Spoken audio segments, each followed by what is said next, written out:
or not? No, thank you, Katie, for asking, but no, Okay. thank Perfect. you. No worries. Good to see you. Thank you. It's good to be here. Good. Okay, we're ready, Brandon. All right, everybody. Welcome to Do Tell Story Swap, August edition 2022. Happy end of the summer. My name is Brandon, and I am back after being gone for a few months. And it's nice to come home to you all. Great to see everybody. So we have a very nice and full register or roster of storytellers tonight. For those of you who are new, generally stories are told without notes, 5 to 7 minutes. You're welcome to ask in advance for permission to tell a longer story. We usually divide the evening into 2 parts. We'll have a break in the middle, and that will be a chance to go use the bathroom, which is down the hall on the left. I always make that joke. I make it in a different way every month, but same joke. Don't go down the hall on the left in your my house. You would go into my son's bedroom. That would be quite interesting. Anyway, and then we'll come back. There is a prompt, and we usually give very short responses to the prompt and introduce ourselves, and then have the second half of our evening of telling. This is generally from 7 p.m. till about 8:30, 8:45, sometimes even as late as 9 o'clock. Very seldom do we go beyond that. We'll have a chance for announcements midway through. I'm sure our co-chairs, Meg and Katie, have some things they want to update us on. All right, and so without any further ado, I am going to bring to the stage our first teller, and I have the name Beverly Schwartz. Thank you. Good evening. I was invited to be a keynote speaker at the New York State Engineering Society statewide convention. And there's about 1,000 people there, and they had a good draw that year. They had David Ballard, who found the Titanic, and then they had me. And I was so excited just to hear him speak, but I was speaking about how I founded the organization Science, Technology, Engineering, and Math STEM, and had won the 1990 Christie Award for it. So I got up and he got up, and he was just wonderful. And then after we were all both done, and they gave me an award for Engineering of the Year award, even though I was the first non-engineer to get the award, I had a great time, and we went and we sat at the head table in a circle table. And there was me and David Ballard, and there was all these big CEOs around the table. And before they served lunch, everyone was talking. I'm sitting there quietly because I really didn't have a lot in common with most of them. And they were asking David Ballard all the questions. So finally the food arrived. And I looked at him and I said, do you get these questions at every time you do a speaking engagement? He goes, yep, the same ones always too, mostly. And we laughed. I go, wow. I said, you don't have to prepare anymore, do you? He goes, no.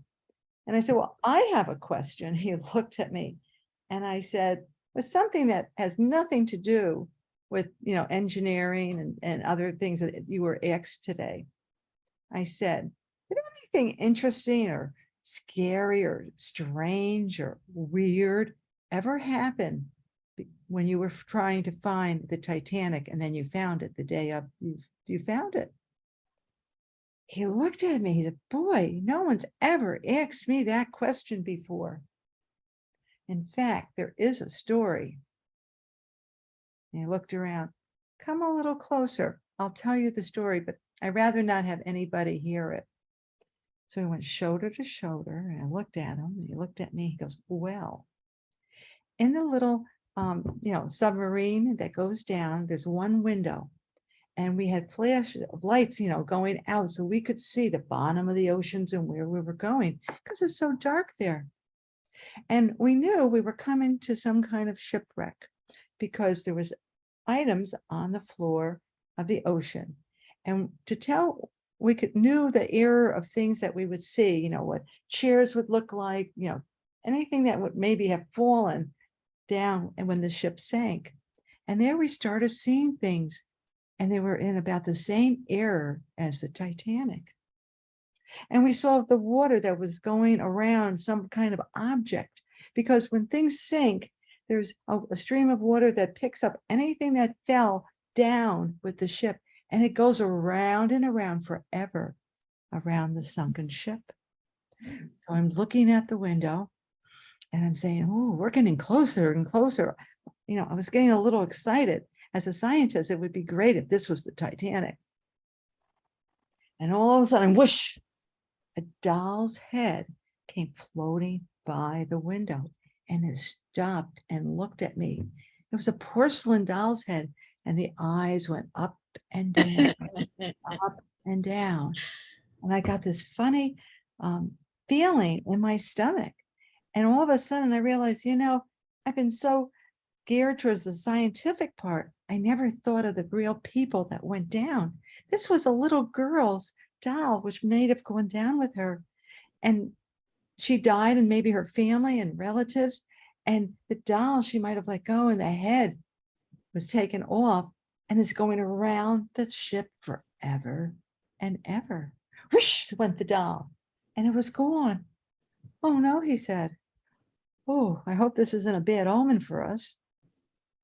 And then they started looking and saw more and more things on the ocean floor.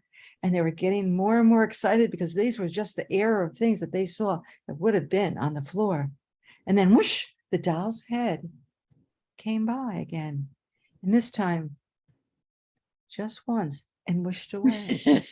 Said, now the doll was saying, I think you got it. People really were killed. Little girls with dolls, little boys with maybe toy trucks. And he said, I never really looked much or felt or thought about the human side of the people that died in the Titanic. I was more on the science side. And right after that doll's head went by for the second time, there it was, the Titanic. Wow, I said, what a story. I said, I'm going to tell my kids tomorrow in third grade about this story, because as you know, we've been studying about the Titanic in my classroom, and we're putting on displays of posters and things that we learned about the Titanic at the museum next door after this. I said, but you know, my kids are going to have one question. And he said, what?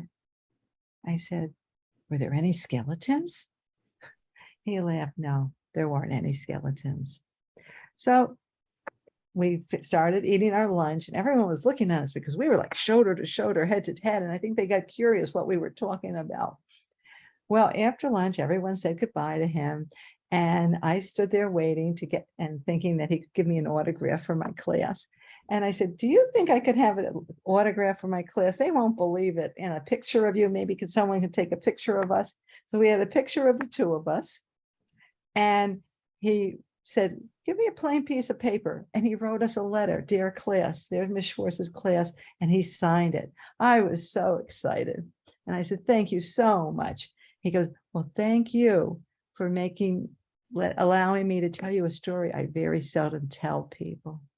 Well, the next day I went into my class and I read the letter, and I was so proud of my kids that later that day, because they had displayed the Titanic, and actually he walked over and met some of them that were displaying, and they were like, and he signed our wall mural. So I told the story about the porcelain doll. And when I was done, I said, anybody have any questions? And oh, one kid raised his hand, and I said, yes. He goes, were there any skeletons? Thank you. That's very nice. Yeah, very nice. Wow, that is really eerie that those objects kind of just orbit the area of the shipwreck forever. Yeah, there's streams in the ocean bottoms. And when a ship sinks, you know, usually the streams will kind of go around and around an object. And That's here's what this doll just floating in a circle forever. forever. Yeah. may still be out And there. you know what? I said, does anybody know where the Titanic is today? He goes, no. We wanted to make sure we respected it as a grave site. And we were afraid other people would come and find it and start taking things out of the ship or around on the ocean floor. So it's a secret forever where the Titanic is. Amazing. Thank you so much for that story. I'm going to be thinking about that doll just going in circles in the I- deep depths of the ocean. I have a porcelain doll's head on a doll that's taller than me when I was 4 years old. And I thought I was going to bring it up to do the show where the eyes do blink on and off, but I didn't want to freak people out.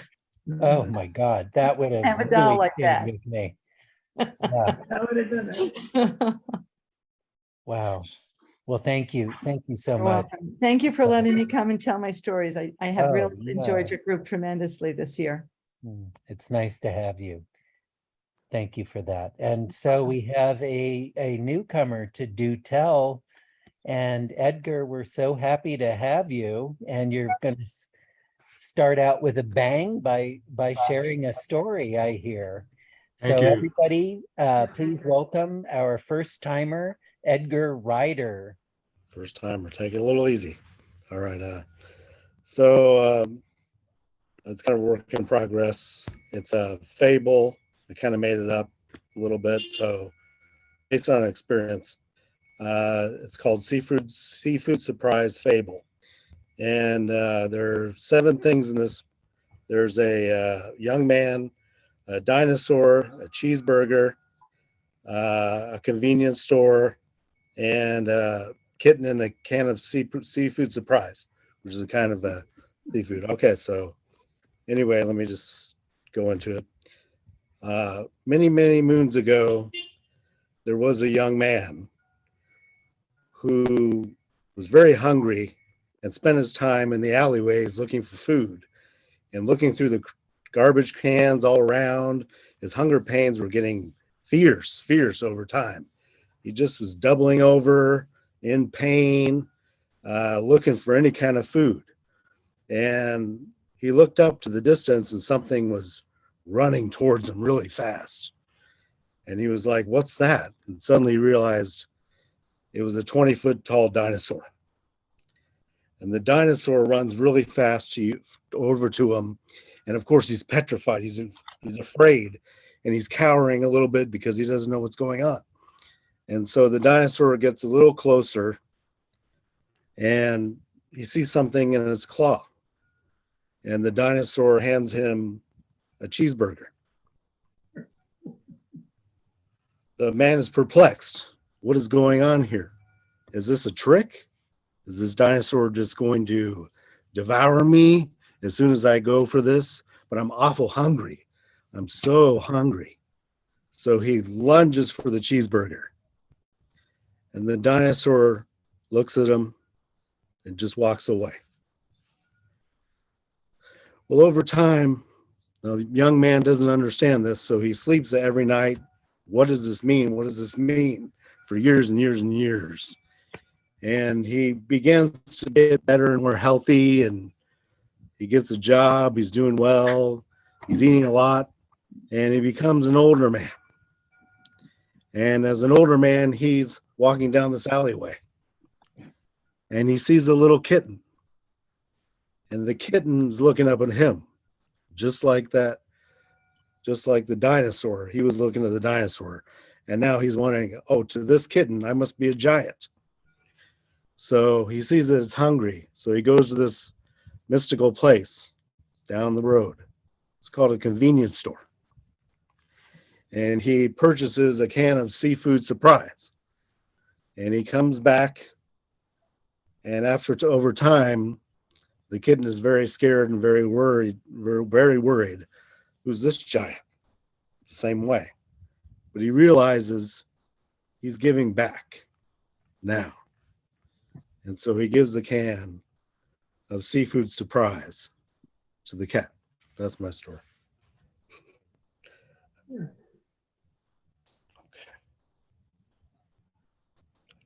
That's it.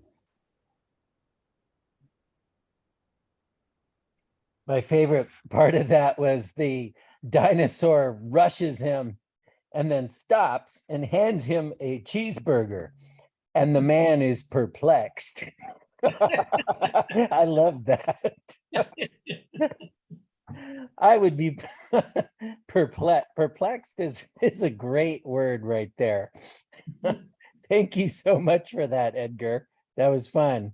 And I mean, you've got this repeated pattern that is kind of the essence of storytelling right there. Thank you for that. Brandon, I think Pete is next. You just skipped him. Oh, did I? I'm so That's sorry. okay. Um, But okay, if Pete could go next, and then we'll continue. down the- absolutely. Oh, Okay. you're right. After Bev, Pete, I jumped No ahead. problem, no Okay. problem. For whatever reason, I had not written Pete down. Sorry about that. Thank you, Oh, you're welcome. Pete. Very good. So, Pete, that's a great way to take the stage. Come, come out and take your place. That's Right. excellent. And there you are, Pete. Welcome. And Thank you, you have Brandon. my apologies. No problem. Glad to be back.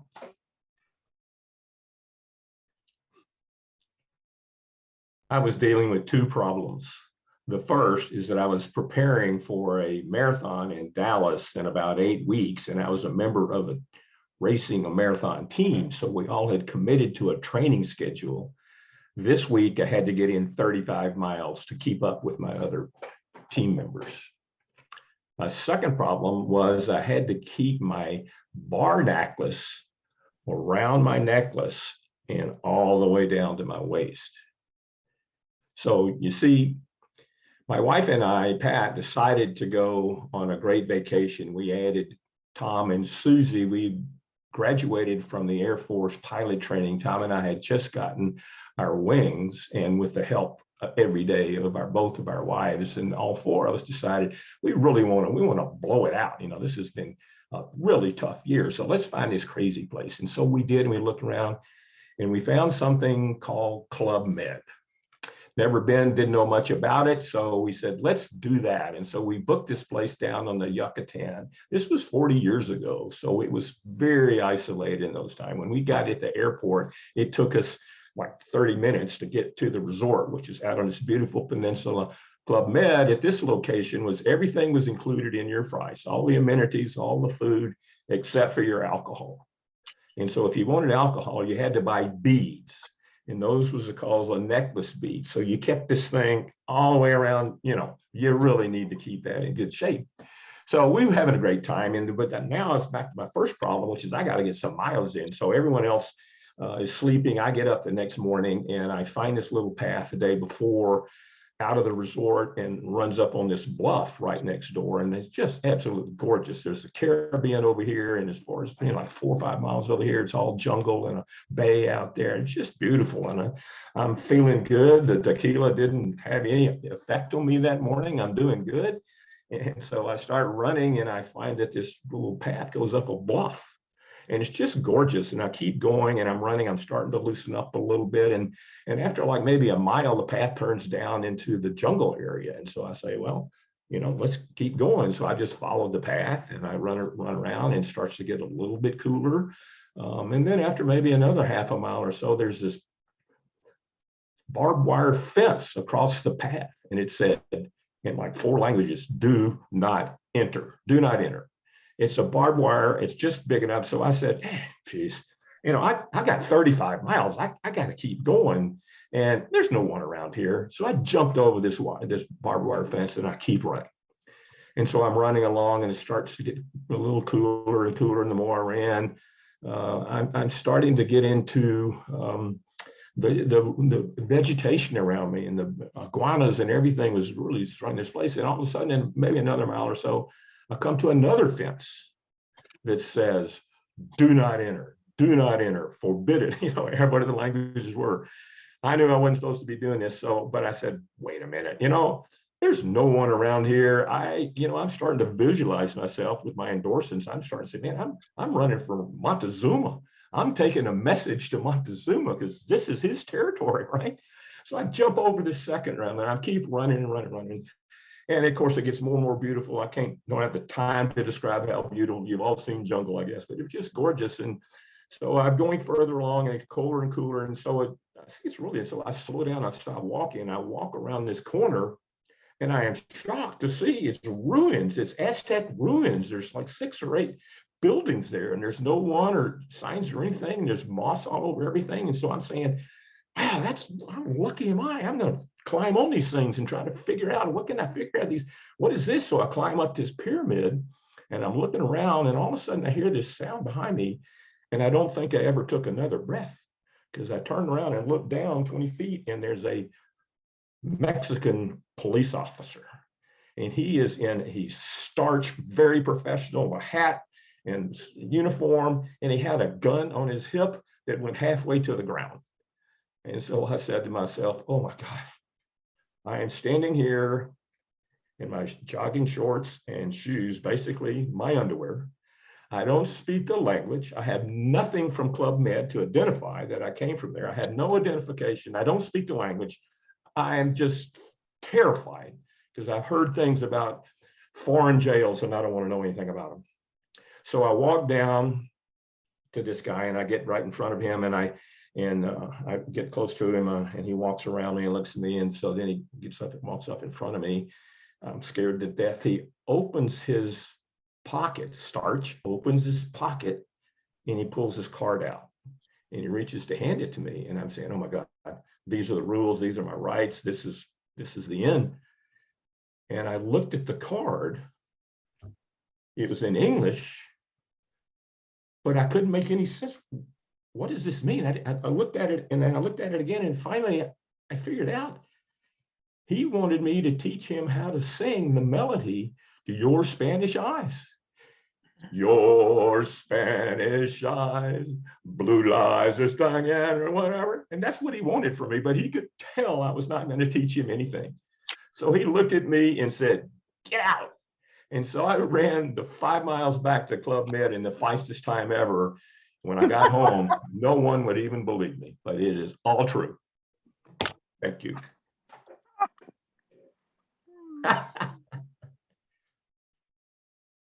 So the lyrics to Your Spanish Eyes, Yes. and did he sort of try to get you to sing? Yeah, I mean, I'm sure. I'm looking at it, I'm trying to figure out, I'm going frantic, and it's the language, and he had some musical signs on there. And so I started trying to sing this thing. I don't even remember the song, Hummerdink or whoever, you know. So I just was desperate, and I just did what I thought he wanted. Yeah, right. And you sang, did you sing a bar or two? Yeah, Your Spanish eyes, blue guys were falling. There was a couple of lines on there. Since then, I've looked it up, but I didn't know I wonder anything. how many people he had presented that card to. It was the craziest thing ever. I couldn't believe what was happening. I went from absolute terror to what? And then out of here, you know? Yeah. Now you had a message for Montezuma, huh? Yes, I did. Thank you, sir. I'm out of here. Normally it's the other way around. Oh, well, Pete, thank you for that. That was a lot of fun. Oh, great. Thank you. An adventure. All right. Now, I certainly don't want to skip this person. Katie, you be sure I don't skip this person.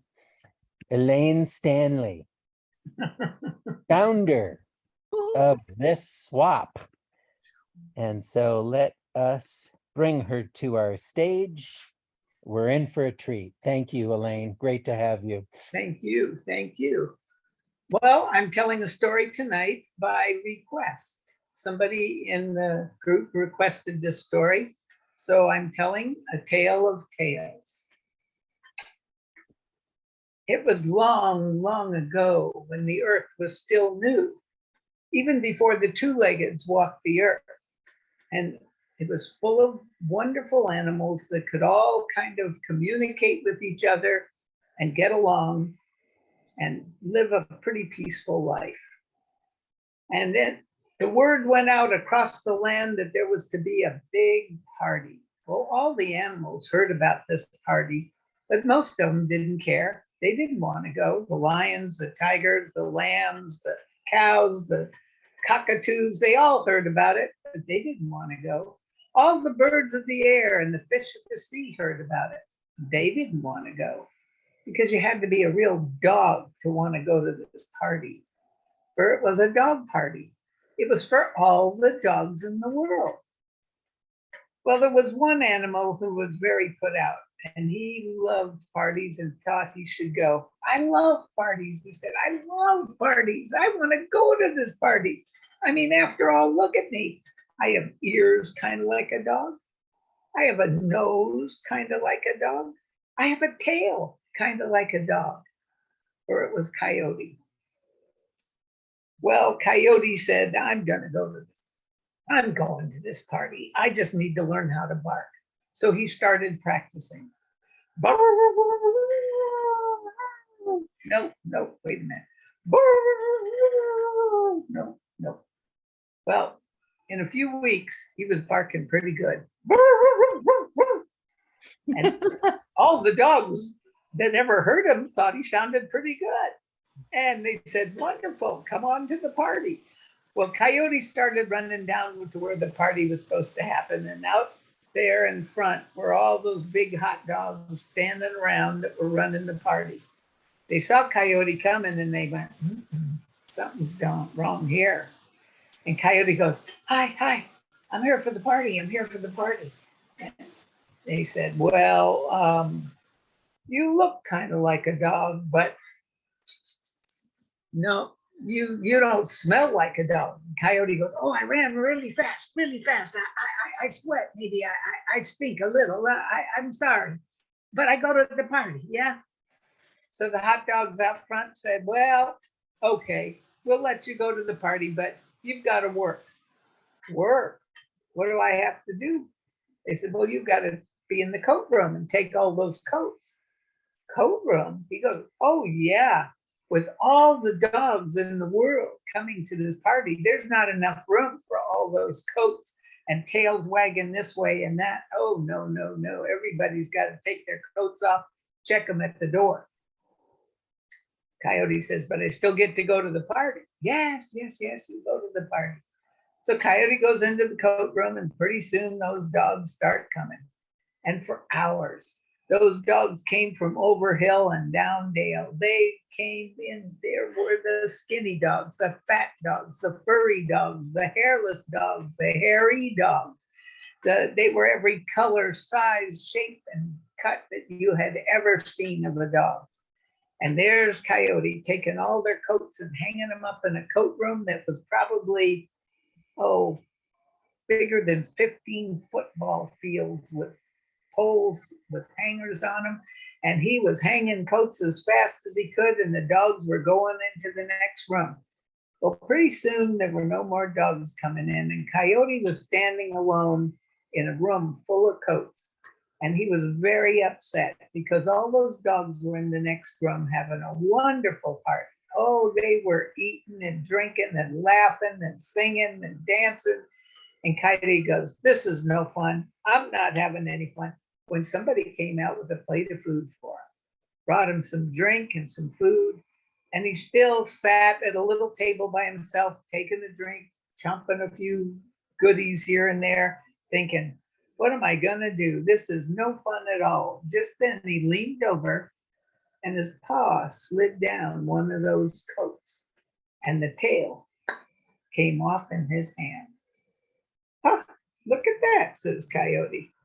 And he reached over and he took a tug at a few other tails and a few tugs at a few other tails. And all those tails came off those coats. And Coyote goes, well, isn't this fun? And he started pulling tails off all the coats around him and tucked them up under his left arm and danced to the music across the coat room to a bunch of coats. And there he pulled all those tails off those coats, put them under his right arm, took the tails under his left arm, put them on those coats.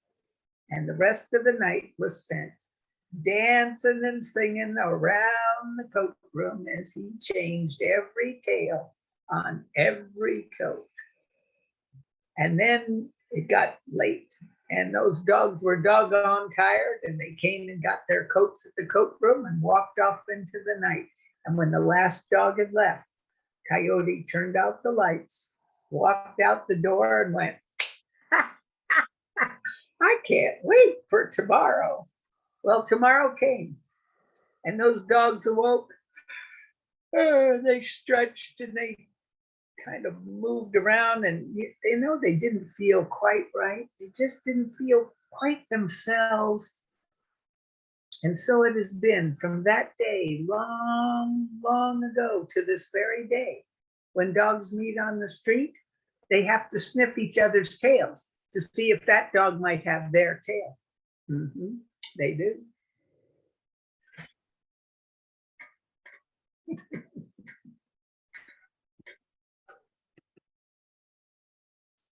Elaine, I've always Love wondered it. why my dog does that. And then to think he could have had like a poodle's tail or something. He's a German Shepherd. He could have had any kind of funny little Yeah. tail. Now, Elaine, of course, that's what we do here too, right? Trade tails. Ah! Oh, I'm a wicked man. That was a bad one. All right. That's why we love you. Yeah. That was very good. Good. Oh my goodness. I think I still have a fever. I'm a little delirious. All right. Thank you, Elaine. I love the coyote stories you tell. I always have. Oh, thank you. Well, I would never skip this next person either, because it would be a tremendous loss. Please welcome to our virtual stage, Sharon Elwell. Yes.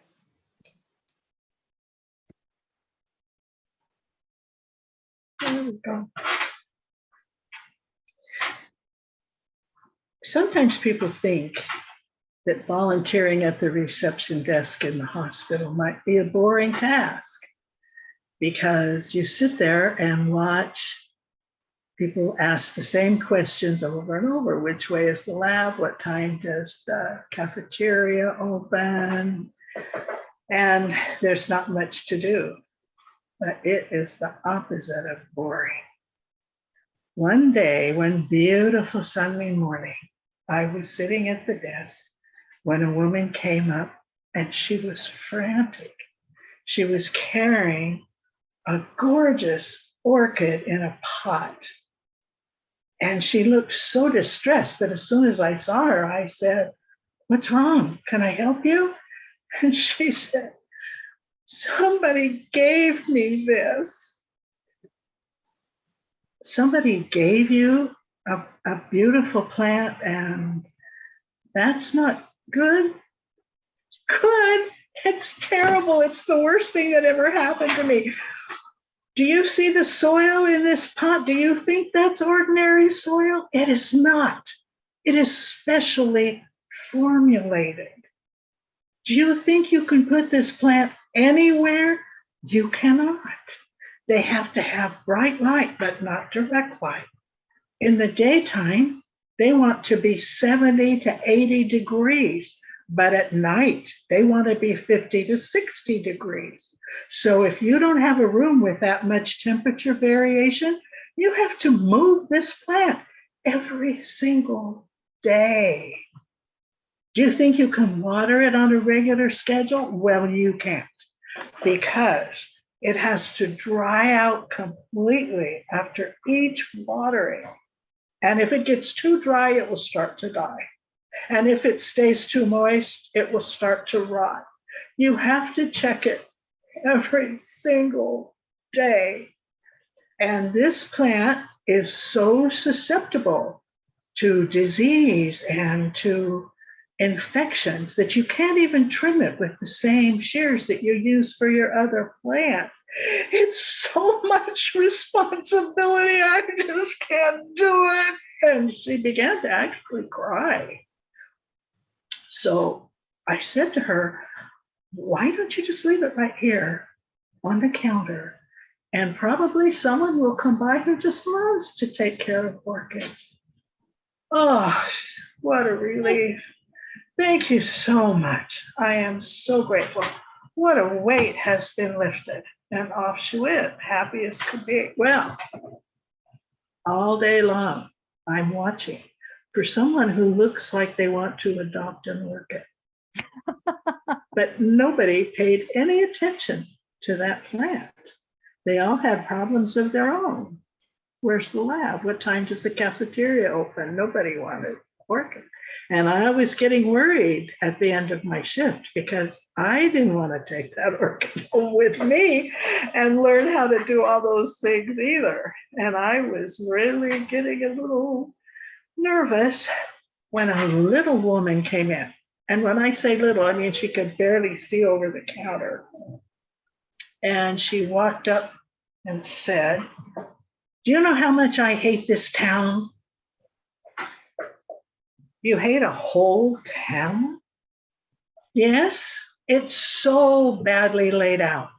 It has streets that have one name and then it changes to another name for no good reason, right in the middle, just a mile down the road.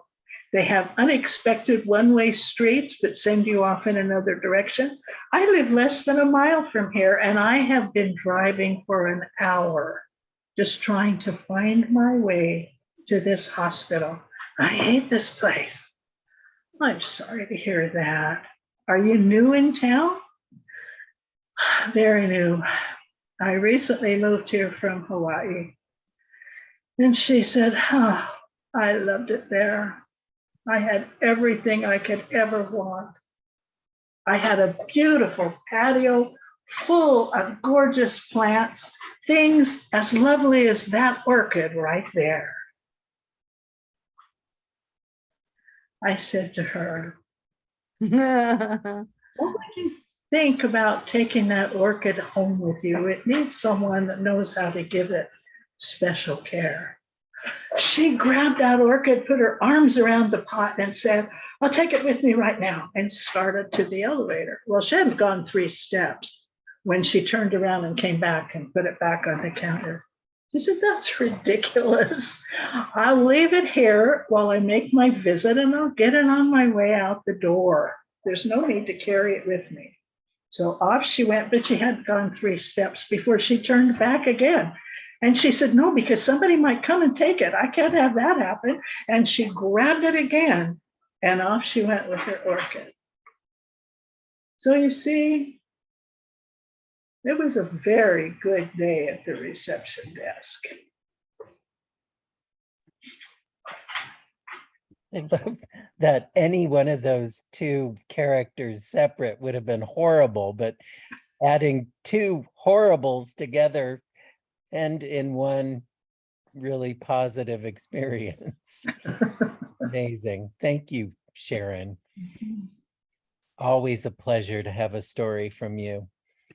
Thank you. All right. Now, Katie, don't let me skip this next person because, in fact, in order not to skip them, I'm going to put you here to call them to the stage. Are you the next teller? Me, no, Brandon, I asked if I could be after the break. Oh, okay. You put yourself in there. I know. Right. Well, I'm maybe, does that mean now is the break? Well, no, we could have somebody tell. I don't know. Alicia, would you like to tell now? And then we could have the break. Is that okay, Brandon? Yeah, absolutely. And let's find Alicia Retes. She is right here. Hi, Alicia. Welcome to Do Tell Story Swap stage. And we are so glad to have you. Take it away. Thank you. Can you hear me okay? Yes? Okay, goody, goody.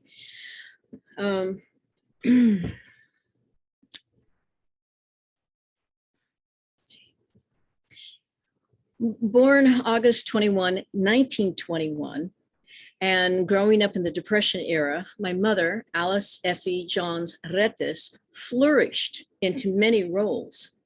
She was a hydraulic welder in the Legion of Rosie the Riveters. She was an award-winning artisan making quilts and costumes. She was an accomplished master gardener, creating koi ponds, fruit trees, vegetables, and exquisite roses. And she was an educator for the San Diego City Schools for 31 years and an honored docent for the Balboa Parks. In the 40s, she married Federico Ricardo Retes when bigotry was really deep, and even her blood family refused to attend her own wedding. By the 50s, she was a single parent of three siblings, three children. At night, she worked at the El Cortez Hotel as a waitress. During the day, she went to San Diego State College and got her teaching degree. She loved to travel for luxury on luxury liners and to help promote the San Diego Field Research Foundation. In 1992, I got to join her on one of these field expeditions and camped in the Sierra Madres with her. And we helped to preserve the art and culture of the Mayo people. One other amazing field research she did was studying the ecological evolutionary sex life in Australia of a nutmeg tree. Thought that was pretty crazy.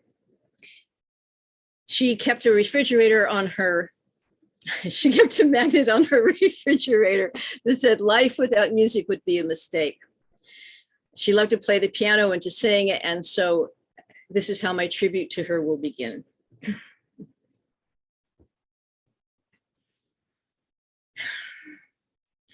Around the world, Alice did go on trains or river rafts. She would just flow. Alice traveled in a Model T Ford on wood planks across the Mojave Desert floor. She flew in the first jumbo jets, then rode a camel in Australia and camped in canvas tents. In the outback she'd be, counting rain beetles on a nutmeg tree. She paddled a birch canoe and flew in a monoplane too. She enjoyed luxury liners and their mighty fine diners. And at 75, she went into overdrive at 130 miles, racing with Carnelli Jones. He said, "You're going too slow," but she gave it a go, driving and laughing in the sweetest of tones. Now, Lady Luck favored her with surprises. She'd buy 10 tickets and win 6 of the prizes. Crossword puzzles followed her around. She loved to solve them like a kid loves a good clown. Never one to be idle and a wizard with a needle, she made award-winning crafts as if it was an easy task.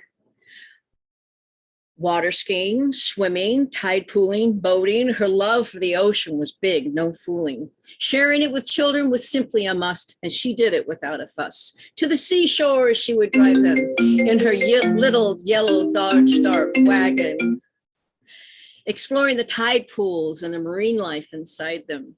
And oh, how she loved her seaside home and playing her baby grand with its beautiful tone.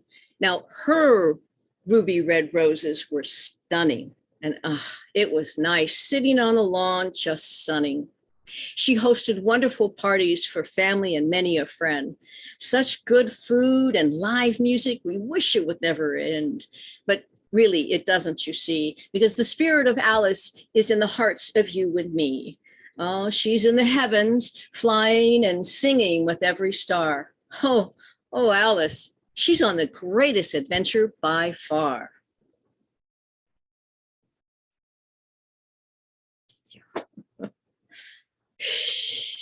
Thank you very much. It's very beautiful. Now, Alicia, is there a tie between your name and Alice's, or? Yes. My mother was a Leo. That should tell you everything you need to know. And so she named me after herself, but in Spanish. Right. Yeah. It's beautiful. And she lives on through you, I'm sure, in many ways. It's been interesting because I've been exploring telling personal stories, and I had written this poem with my brother and I wrote her biography. And so it's kind of like my warm up into it. But then I also realized, oh my God, we really have a lot in common, even though we were at odds with each other. But, you know, I'm an artisan and she is. And anyway, thank you very much. I'm really glad that you gave me this opportunity. I was starting to feel rusty. I haven't told stories for over a month and I'm like, ooh, thank you. Well, you are always welcome here, Alicia. We enjoy them very much. Thank you so much. I enjoy all of you. Thank you. All right. So I think this is a good chance for us to take a break, maybe about 5 minutes. So 7:55, we can come back. If you don't need a break, you're welcome to put your screen in gallery view, and people often stay behind and just chat a bit. That always works quite well. I'm going to pause the recording if I can. It's kind of strange that yeah, I can pause it up here and resume it when we come back from our break. Welcome back from the break. There was a very interesting discussion going on about telling stories and getting permission for stories that belong to Indigenous people. And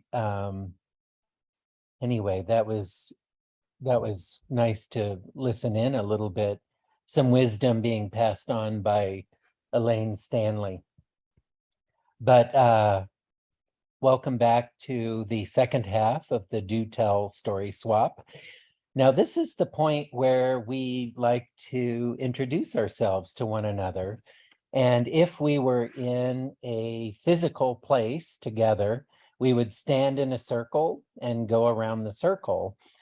Of course, we are in a virtual space. And so I am going to just do the best I can at spotlighting people in the participants list. The tricky thing is names shift around. And so I sometimes lose track of who has already gone. So forgive me if I spotlight you twice, or even worse, if I jump over somebody's name. It's not intentional, I promise. Katie always helps me make sure that everyone gets their say. Every month there is a prompt, and Katie and Meg came up with a nice one. And it has to do with the arrival of fall, maybe more directly, the arrival of school. What is that last thing you do that you fit in? Maybe this is years ago during your childhood, but before the first day of school. Of course, I am Brandon, the MC, and I'm from Santa Rosa. I'm a high school teacher here. And the last thing I used to do before school kicked off, my parents always signed me up for a backpacking trip. And for me, this was even more traumatic than the first day of school. I used to dread these things. I'd have to go away for 4 or 5 days away from my family, and I would be really nervous about these trips. And of course, over the years, it got easier and easier to do that. But I just remember being so homesick on the side of these beautiful lakes in Desolation Valley. That's where I always ended up. And that was always something that meant the end of my summer vacation, and school was right around the corner. So I'm going to pass the baton to co-chair of the Do Tell Swap, Katie Mangan. Hi, I'm Katie Mangan, and I come from Santa Rosa. So the last thing I would do before school started, and I was at boarding school in England, I would go for a ride on my horse. And in England, the summer ended and school began mid-September. And so it was a beautiful time of year. You know, the grains, the wheat, the barley had all been harvested. And so there were fields of stubble. And you could, you know, leave the roads and the lanes and go into these fields and gallop. And I can remember, you know, this was just the last hurrah before going back to school. Yeah, and leaving home for about, I don't know, 2 or 3 months. A very vivid memory. And next we have Elaine. Whoa. Well, I'm Elaine, and I'm Elaine Stanley, and I'm from Santa Rosa. And it brought back, when you talked about it, brought back lots of memories. But I remember my mother taking us out and buying, we would get new shoes. And the new, depending on where we lived, because when I lived in England, we had to wear a uniform to school. So we'd get a new uniform to wear to school. If we're in the States or Japan or wherever else I lived, you just got new clothes for the year. And it was just for the opening day, you know, the first day of school. Then you wore your other clothes. So that's what I remember. Thank you. And Alicia, on my screen, you are next. So let's see. Why can't I put you? I'm coming to you from the unceded lands of the Coast Miwok people who are still here. You can learn more about them at coastmiwokofmarin.com. My mind is not thinking about school in the past. I'm thinking about school right now, getting ready to contact all the schools throughout the Greater Bay Area to offer my new program, which is storytelling and crafting corn husk dolls like this one and this one. Wow. Yeah, I'm getting ready to do a show of my dolls and my friendship feathers, fans and things like that for San Geronimo Valley and also for the Sonoma County, the community center up there. And it's basically a program about the companion plants. And of course, the three sisters, corn, bean, and squash, are the leaders in that. So I tell a version of that. And then we talk about companion plants, and the workshop aspect of it would be the children are going to pick 2 plants, maybe the rose and garlic, and tell a story of, well, how do you think those 2 got together? How do they benefit each other? And they'll make a corn husk doll and, you know, like a 1-minute story. And it's a nice way to introduce companion planting. And I'm hoping that I can then connect with master gardeners so, you know, we can get in and actually see these plants. So that's what I'm doing. Very cool. And next from New York, Beverly. Now the question is, what do I do like the day before school? Yeah. Yeah. Or the week before. Okay, well, my father had a shoe store. So it was tradition in my family for me and my 2 brothers to go into his Corbett shoes, and we'd get our shoes for the, you know, the new year, and I'd pick out my pocketbooks and socks and anything else that they sell there. I got the pick of whatever I wanted, and everyone was happy. And then during the year, my father, before he went to bed, he would always shine our shoes for us so that he wouldn't let us go to school with any kind of stuffed shoes. So we always had the nicest looking shoes, pocketbooks. Sometimes they had little hats and things that they sewed, and anything new that came in during the year, he'd bring home for us. That was our tradition right before school started. Oh, cool. Thank you, Beverly. And next we have Beth.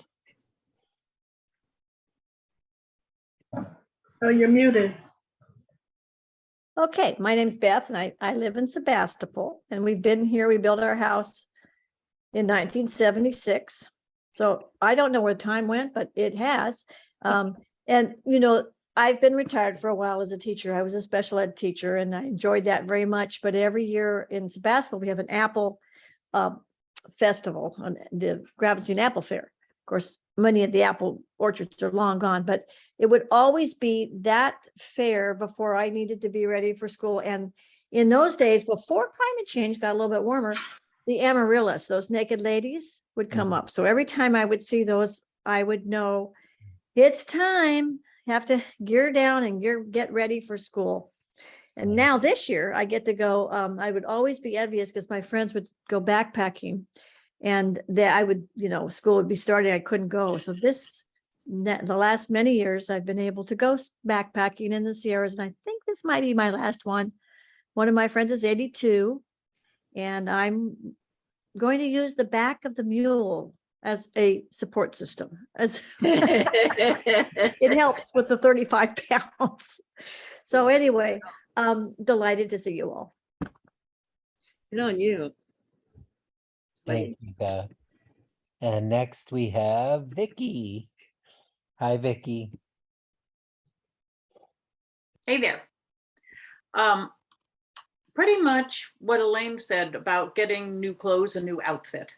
And every year that's what you get. And I can still remember the smell of those new clothes. There's definitely a fragrance to new clothes, and I'd hang it up outside the closet on the wall so I could see it.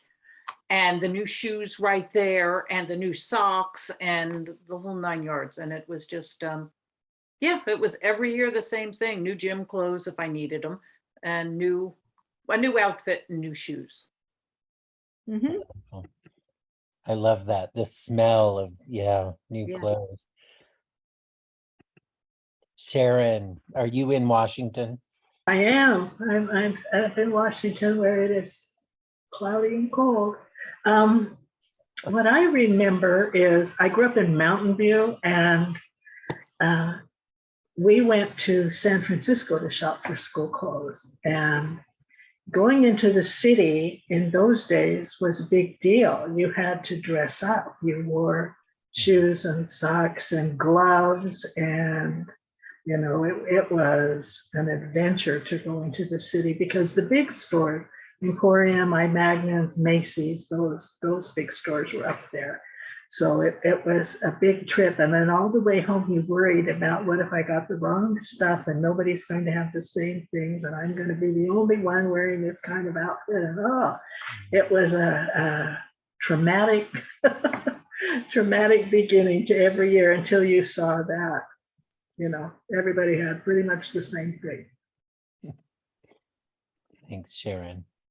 And next, one of our co-chairs, Meg. Okay. Yes, I'm Meg Brown. I live in Forestville, which is in West Sonoma County, almost Santa Rosa, but not quite.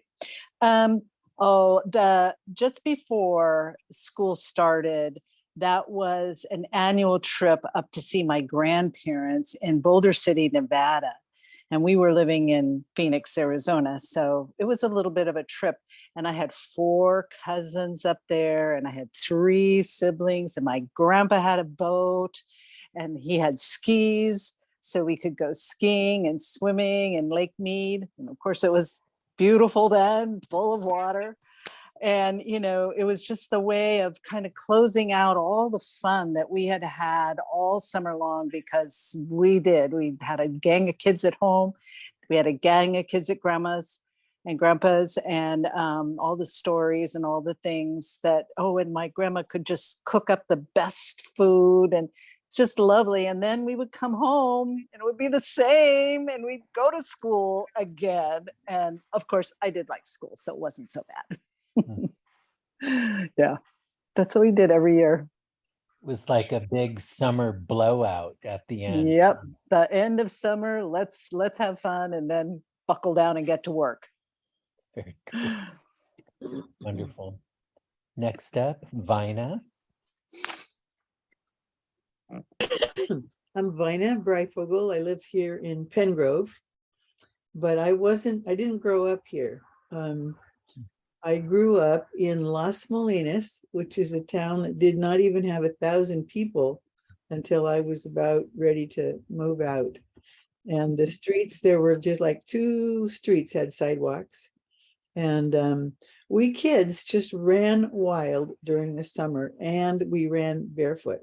We just threw off our shoes at the end of school and went barefoot from then on. And that would be camping trips. It would be just playing in town with our friends. And so it could be a big problem when you finally had to start wearing shoes again, because they just would feel awful on your feet. Even a new pair that was the right size for you would still just, I don't know. It was just, it was really hard. And I always wished at that point that I'd started wearing them before I had to hobble into school with these shoes, feeling awful on my feet. But I never did. I never would put them on until I had to walk in the door of school. Wow. Thank you, Vina. True Huck Finn. Yeah, that's right. Right. Hi, Edgar. So nice to have you. Hi, this is Edgar. I was from Phoenix, but I moved to Riverside. And I went to a school called Arcadia. And me and my friends, we would just take the bus right before school started and hit all the record stores, comic shops, bookstores, go to the Golden Cube place and play pool, try to get all the, fun out of it. Because we knew when schools started, that's when we weren't going to be able to do as much. So we tried to hit all those places for hours and hours, browsing through records, browsing through comics, and just trying to get that little bit of fun out as much as we could. That's about it. Thank you, Edgar. And we have Pete. Hello, I'm Pete Moffitt. I live in Encinitas. I am a beginning storyteller. I'm enjoying trying to learn how to tell stories of interesting experiences in my life. The night I remember about school was my brother and I slept out the night before the last night before school. We had had a successful day camp where we had run day camp for about 20 kids, and we made a lot of money. And we built us ourselves in a fort in the woods, and we enjoyed staying there the night before school. That's really cool. Thank you, Pete. And next we have Gay. Hi, Gay. Hi, my name is Gay Barner. And I can definitely relate to what Vina was saying about the being barefoot, because I grew up on the East Coast and I had like a dual life. There was summers at the beach, and then you had to go back into the normal world for school. But having to put shoes on was unbelievably not fun. And I remember taking them off under my desk, just kind of temporarily till you had to put them back on to move around and stuff. But it was not a bad feeling. It was a good feeling because the freedom of being at the beach and being barefoot and just running around was wonderful. It was just really, really a nice feeling. But I can definitely relate to what Vina was saying. It's like shoes were not a welcome part of going back to school. Thank you, Gay. Now, Gay, on Monday next week, I'm going to check under the desks of my students because of the... No, I don't want to rat on anybody. Hi, Genevieve. Second, hold on a second. Okay, oops, wait, where are you? There we go. We hear you. I love these questions because they remind me of things I haven't thought about for the longest time. Yeah. So I tend to be very sense-oriented, smells and sounds and textures. And I just have had a memory of pencil boxes and pencils and freshly sharpened pencils and new Lindy pens. And looking at, when we went into school finally, looking at what the other kids had brought to hold their pencils in. Oh, the small delights of childhood. That really is a very distinct smell, isn't it? A sharpened pencil. Mhm. Got the cedar, but it's also got the graphite too. And And that's thank goodness, even with mechanical pencils or the throwaways, which are an abomination, but the basic pencil hasn't changed that much right. since the days of Walden. It's probably the only thing that hasn't changed. Thank you, Genevieve. And Debbie, can I get you to, are you able to turn your camera on? Yeah, actually, I'm commuting right now, so. Okay. Are you able to share your memory before school? Oh, we're doing that. Yes, well, I don't really have a specific tradition around it. I just always loved going back to school. Mhm. And then I realized that I might be called in to go to school tomorrow because I'm a substitute teacher and I better get home and get some sleep. I was trying to be in the this area of the Bay near where I substitute teach, but I need to get back up into Sonoma County, so I'm commuting back. Oh, so Thanks. this is, you're creating a memory. Yeah, Shooting back well, I to mean the Sonoma photo County. from my picture. That's where I was. Very good. Oh, that's 15 beautiful. minutes ago, I was still there, but now I'm heading north Oh, on across the Golden Gate. well, it's nice to have you with us. Thank you.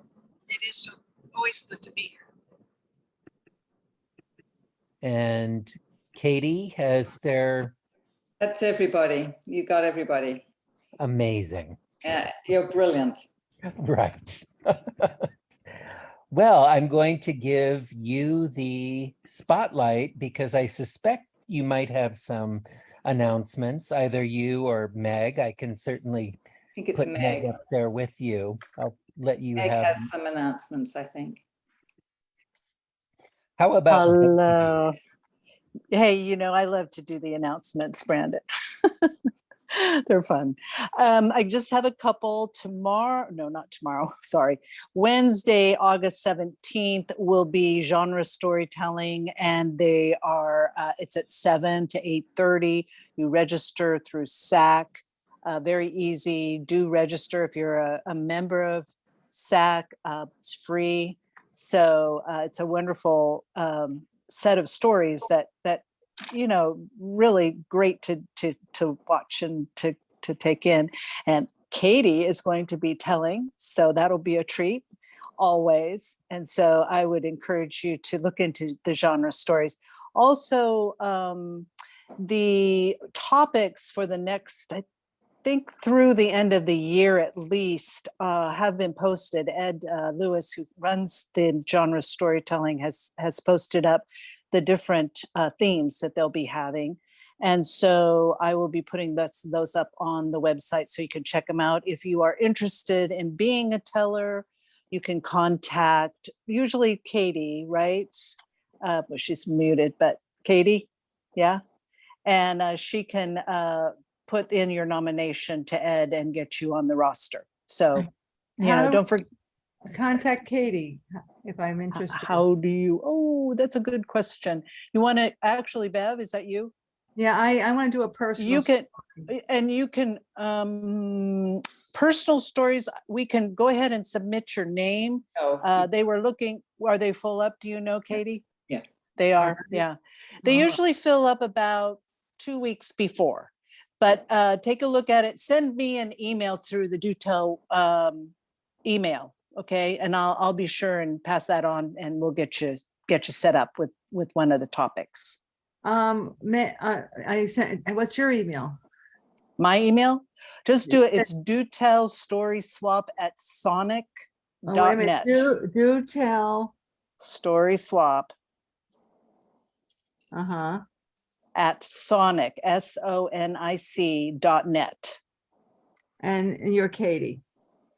No, I'm you're Meg, not but Katie. that's okay. You're Meg.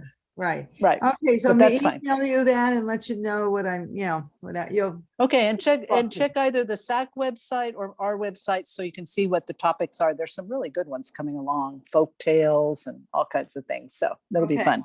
thank you. The other thing I'd like to just draw your attention to is that on September 2nd, SAC is sponsoring, along with a co-sponsor, 6 Feet Apart Productions, a version of Stories in Living Color. And this one is called The Meaning of Life Without Parole, Stories of Incarceration, Reconciliation, and Redemption. And I don't know if any of you folks have read the Just Mercy book, but it sure opened my eyes to what prisons do to people and how people land there. And I just, this topic really touched me. And I think it'll be a wonderful way of, sharing some stories that we might not otherwise hear, so that's coming up. And again, you can check it out on the SAC website for registration, and hopefully that will be something to participate in. So those are the couple of things that might be coming up in the next couple of weeks, the next month, before September swaps. So I hope that'll help you out. Always check SAC website. They always have good listings for additional things. I know some of you are involved in other events. Are there any other things that anybody would like to mention around worthy storytelling events coming up? Okay. I have not an event, but I listened in to one of the recent meetings of the National Storytelling Network as they're trying to reformulate, revamp, and they have a phenomenal new person at the helm, as far as I can tell. And so I just wanted to encourage people who are interested in the storytelling community to keep your, as we used to say in Spanish, keep your finger on the ruler or keep your hand on the pulse of what we as storytellers can do to continue to support other organizations, in this one in particular, as they go through transformation to support each other. Yeah, thank you. That's and a good one. Recordings are available of past meetings, but it's just nice because I think that they're asking for our input. Tell us, what do you think? Mm-hmm. Great, perfect. Thank you, Genevieve. Okay.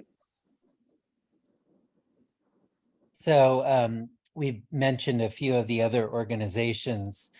For those of you who might not be as familiar with the different levels, we have our local SWAP here in Santa Rosa, Petaluma. Of course, with Sharon in Washington and Bev in New York, it's become a national affair.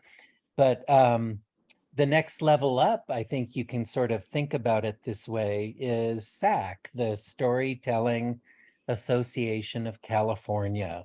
And they're like an umbrella for all the SWAPs in the state of California. And then even higher than that, Genevieve just referenced, is the National Storytelling Network. And each of these, National Storytelling Network, Storytelling Association of California, and then of course our SWAP, Do Tell SWAP Santa Rosa, have their own websites and their own events. And there's a lot going on out there. Genevieve failed to mention she was just in the National Story Slam and came in second place for that. And that was a very prestigious event. And Genevieve, of course, is our home girl, making us proud here in Santa Rosa area. So we have a story from Genevieve in the near future, but congratulations to Genevieve now. Let's see, any other announcements? Very good. And so I'm going to now introduce Katie to our Do Tell virtual stage. Katie Mangan. Thank you, Brandon. So this is a story in progress, which I'm going to be telling next week. And I've been working hard on it, but I might have to refer to my notes. And if I do, I apologize. It was both extremely sudden and extremely scary. Pitch black suddenly descended from the top of my right eye and totally covered it. And I lost all my vision and I panicked. With my left eye, I called the advice nurse and I was advised to seek medical attention immediately. I was on vacation in Tahoe, 200 miles from my home in Santa Rosa. George, my husband, and I decided to pack immediately and to make the trip down to Santa Rosa for an afternoon appointment with the eye surgeon. Now, it was a Friday and there would be traffic, but we hoped for the best. George, normally a mild-mannered motorist, became road warrior. He exceeded all the speed limits. He wove in and out of the traffic on the freeway, and we arrived in good time for the appointment. Over the course of the weekend, it was established that I would need emergency laser surgery on my right eye to repair 2 tears in my retina and to strengthen the weak spots in my left retina. The surgeon, Dr. Koo, explained how this would be done. You know, it's amazing what you can do with a laser light and a bit of glue. And so on the Monday afternoon, I arrived at Kaiser Hospital and checked in at the admitting office. I was then taken up to the 2nd floor to the surgery ward. It reminded me of being at an airport, you know, checking in at the ticket counter and then looking to find the departure lounge. Well, when I arrived on the ward, there was an air of excitement, even slight chaos. Everybody seemed to be talking at once. It was the time to change the shifts. Finally, I was resting in my bed with numerous eye drops being administered to my eyes. My nurse asked me if I'd like a cocktail. Yes, please, I said. I watched as she injected this bright orange fluid into my IV. I imagined it to be an exotic tangerine liqueur. And so, lounging on cloud 9, I drifted in and out of sleep until I realized I was moving. My bed and I were being wheeled out of the ward and we were going down a corridor. And then we stopped. I imagined myself as a jumbo jet, poised at the top of the runway, ready for takeoff. And as I looked ahead, I could see the big lights in the operating theater. And then slowly, we moved forward. It was after surgery that I saw this violet blue light sparkling with reassurance. In the days after surgery and before surgery, colors appeared to me, colors behind my closed eyes. Of course, the first color was that pitch black when the tear in the retina occurred. And then it changed to deep browns and reds. And within these 2 colors, the face of Wolf appeared, gazing at me steadily, calm and confident, wise and steady. And then this changed to turquoise, lakes of turquoise, oceans of aquamarines and blues. But these calm and cooling colors disappeared, and they were replaced by vivid reds and oranges, reminiscent of an African sunset. I looked at the thin black line of the horizon and hoped to see some heads of giraffes gracefully gliding by. But I never did.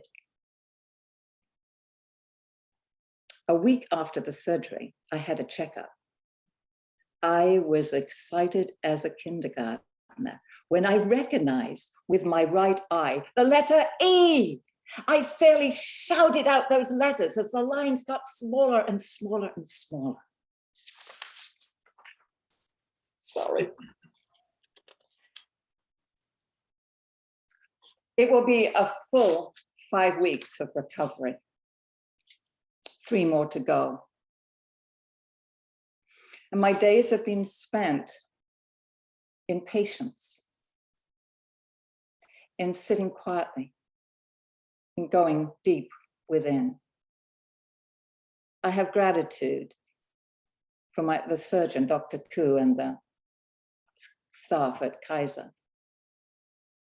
I have deep gratitude for George, who changed into road warrior and then became my constant companion. And as he called himself, my seeing eye dog. And we joked that he had a sign on his shirt which said, "Working dog, please don't feed or pet."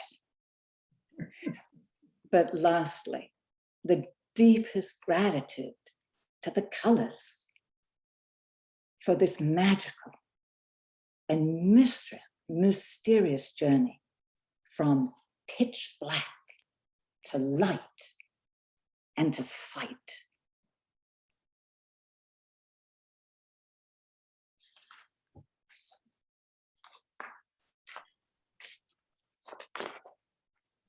Wow.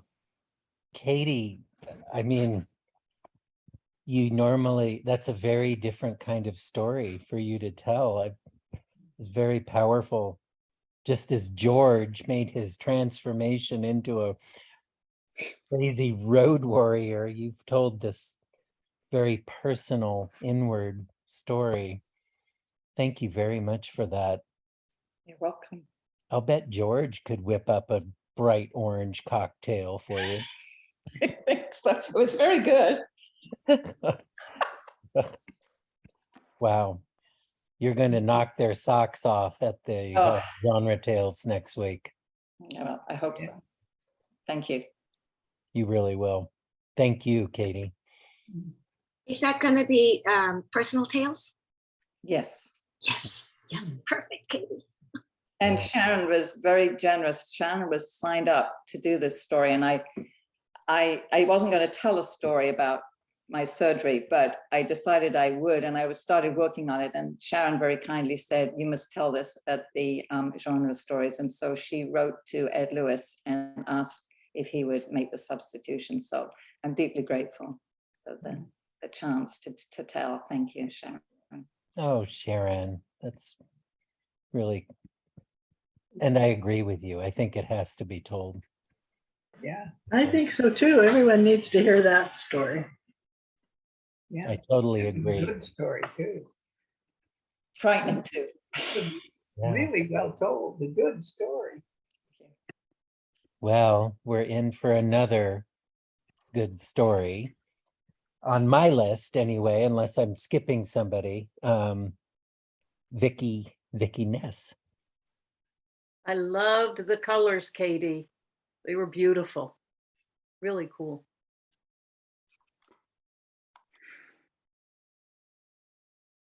Rum, rum, rum, rum, rum, rum.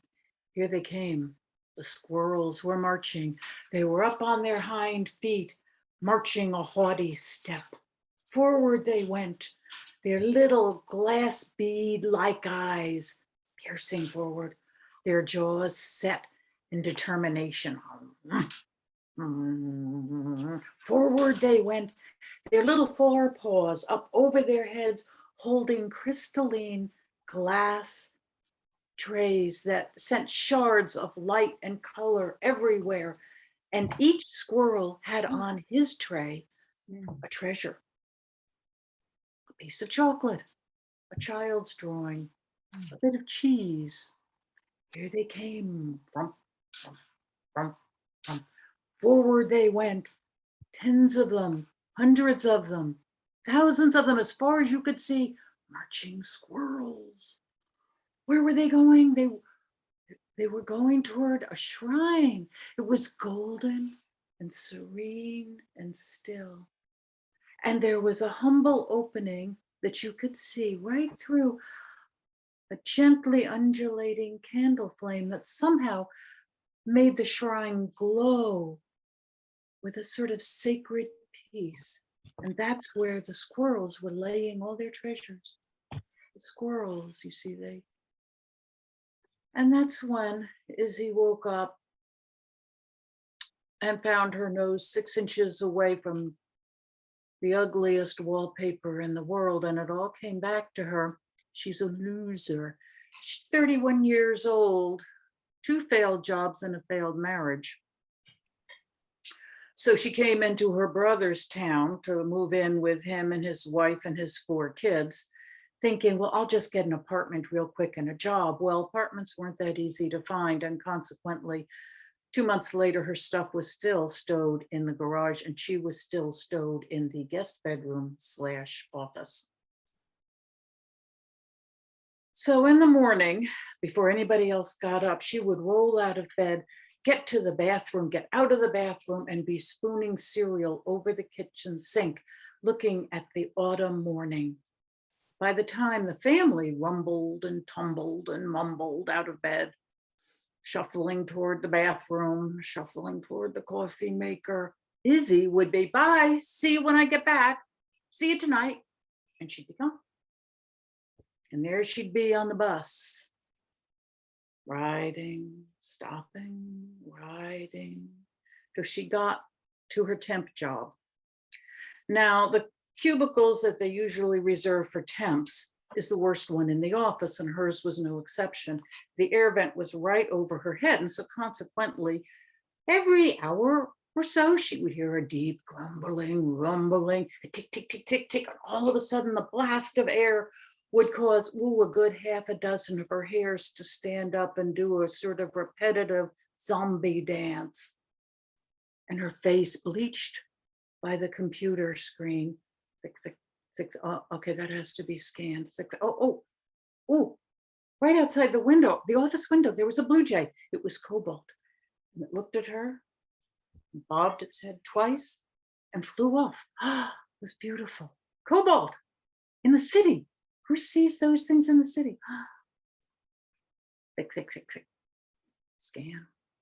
Lunchtime, out to the food truck for a panini. And she found that sitting on the park bench with her panini in the middle of November was a whole lot warmer than sitting in the employee lunchroom when you're a temp. So that's where she sat. And she huddled around her panini, and here comes down the sidewalk, 5 years old, trailing a Wonder Woman cape. Oh, wow, she said, wow. And then she thought, I used to be Wonder Woman when I was that age. It was a towel, and it was a clothespin, but I was Wonder Woman. I was Wonder Woman, she told her little audience of pigeons and a couple of starlings who were expectingly looking up at her. And she gave them what they needed, crumbs, crumbs, crumbs, crumbs. And then it was time to go back, and she picked up her latte. And of course, because she loved them, a ginger cookie, crispy, warm, yum, back to her desk. And then she was on the bus. She got a window seat.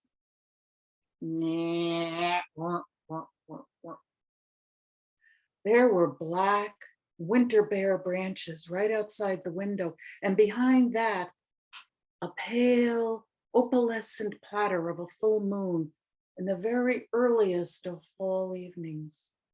Down to the next stop.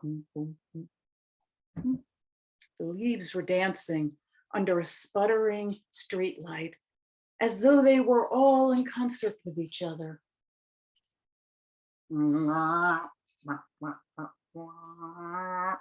First stop. She got off, and the bus driver, have a good evening. Yeah, I will.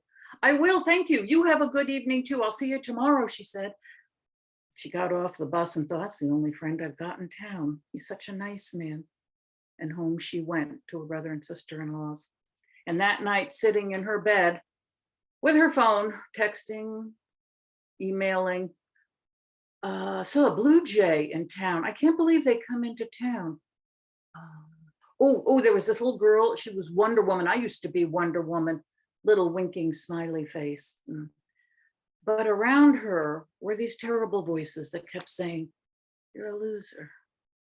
You're a loser. You have nothing. You have no husband. Yeah, Charlotte, your friend Charlotte, she has 3 kids by now. What do you have? You have nothing."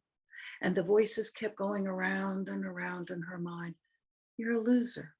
You don't even have an apartment, let alone a house. How old are you? You have nothing."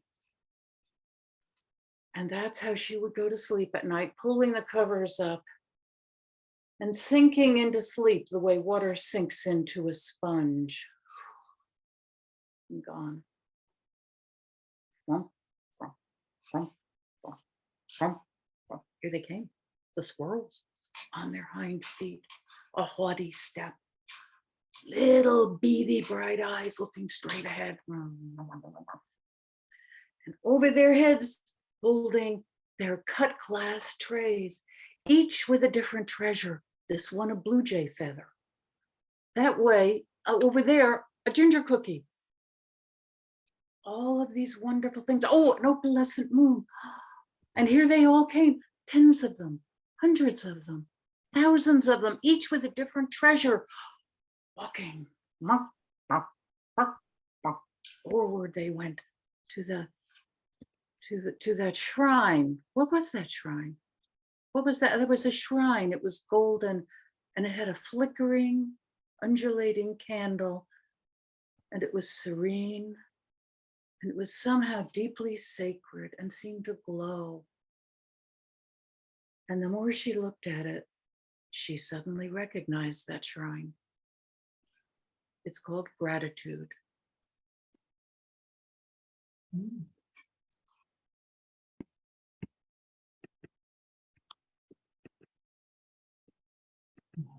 Wow, you really magically pulled that together in the very end. I didn't know where it was gonna go, and then it really had a very satisfactory end to me, Vicky. Thank you for that. That was very masterfully done. Beautiful. If you were to give that a title, I think I was Wonder Woman, or I used to be Wonder Woman, or something like that. Beautiful, beautiful story. We have one more teller, and we're in for another great story. If I know anything about this teller, Genevieve. This is actually going to be a short one and a little bit more of an amusing one. Mhm. But the circumstances will be recognized by Elaine and Meg and Katie. So can I ask for permission to record? Yes. Do I need to do something on this end? I forget. Yes, I think you have to say yes, and then Okay. we'll see something come up that says you may record or something. Let me go to your name on the Yeah, that's right. That's right. right. Allow to record local files. There you go. Okay. And then I'm supposed to see something pop up. Record. Thank you all for bearing with me. Okay, just a second.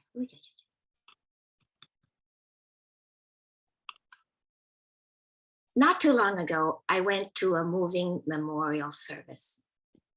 In a classic pandemic way, it was for a person I had never met except through Zoom.